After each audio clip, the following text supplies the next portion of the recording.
they have earned a ton, and it was fun being there at the beginning with Kenny back in the day in 2004. But it was nice to get a win tonight against a extremely talented and a very, very good team, in our league and in the country.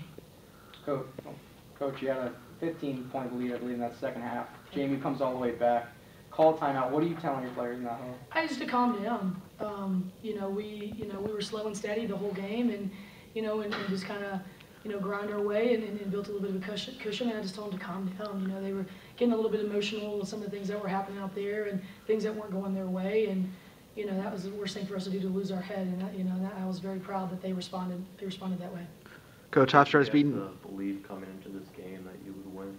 Well, I mean, we have a very good team. We're talented. We're young, but we're kind of growing up now. Our sophomores now have gone through this whole season. They're almost juniors, if you think, by the end of the season now, right? You've only got 3 games left. So I've been challenging them that for the last few weeks. It's like, you've played a lot of games, and now we've got to start paying a closer attention to detail. That we have some good lineups that can go against them. We have some depth. We just had to get it together, and then this is just. I felt like the Elon game at Elon was just a turning point that we fought back and won, and kind of growing up a little bit. Coach, it's just the second time Hofstra has beaten a ranked team. You were there for the first one against Michigan State. Right. Does this one mean a little bit more, being a conference game? Well, it does. It does. I like our conference being extremely competitive. I think if I was JMU, I'd always want to be on top. But I know that this conference is at its best when you got a lot of good teams, because that'll give everybody's RPI really high, and we should be out there. We're better than the A10 this year by far. We're deeper as a league than the A10, and we need to get the respect that we need, so that we can all get postseason play and we don't be a one-bid league. So I think that it's big. Yeah, it's a conference game, and it's big. It's big to beat a team that's ranked. And I was reminded, obviously, Candace Bond, who's on my staff now. It was her freshman year when we won here. So I think that was 2009-2010 season. So she was real quick to remind me of that.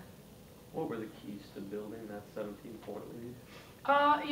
Obviously we were just trying to go to our strengths. Again, we've been kind of finding out our identity. Again, throughout the conference, we've been finding out our identity. Players have been coming on strong. Angie White's been coming on strong.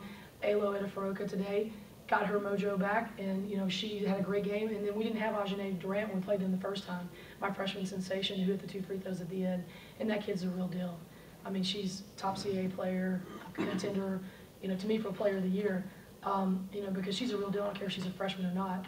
She is talk about slow and steady and consistent, and she's a freshman. So, I think we just put the pieces together, and we tried to work on what we do well and score on what we do well, and we put it together. And we had buckets tonight too.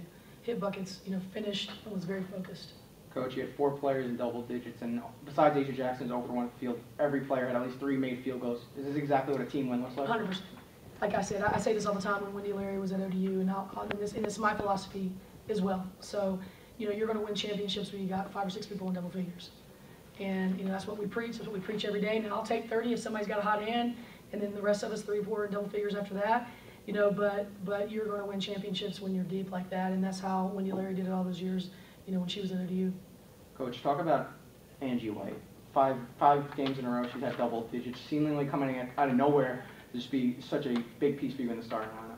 Well, this is the person. This is the player. I recruited her out of high school, and she verbaled very early. Her and Asia Jackson played on the same AAU team, so I wanted her a long time ago. So to get her on the back, the flip-flop here on the backside, you see her intangibles. You see how talented she is, and her range and her length, and she can even step out and even shoot further out than she's shooting, and she can post up, and she's gritty.